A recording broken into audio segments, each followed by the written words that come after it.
గత కొన్నాళ్లుగా ఏపీని వరుసగా తుఫాన్లు వెంటాడుతున్నాయి.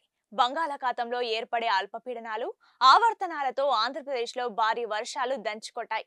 తాజాగా ఏపీకి తుఫాన్ ముప్పు పొంచి ఉందని వాతావరణ శాఖ హెచ్చరించింది.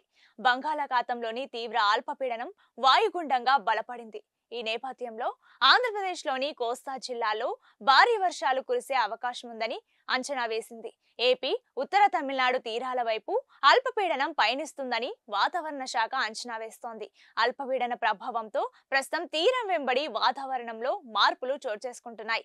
కోస్తాలో ముసురు వాతావరణం కొనసాగడంతో చలిగాలులు వీస్తున్నాయి. దీని ప్రభావంతో విస్తారంగా వర్షాలు కురుస్తాయని వాతావరణ శాఖ పేర్కొంది. అల్పపీడన ప్రభావంతో కాకినాడ, అల్లూరి, విశాఖ, అనకాపల్లి, మన్యం, విజయనగరం, శ్రీకాకుళం, తూర్పు గోదావరి, పశ్చిమ గోదావరి, కృష్ణా, ఎన్టీఆర్, గుంటూరు, బాపట్ల, పల్నాడు, ప్రకాశం, నెల్లూరు జిల్లాలో ఓ మోస్తారు నుంచి భారీ వర్షాలు కురుస్తాయని విపత్తుల నిర్వహణ సంస్థ అంచనా వేసింది.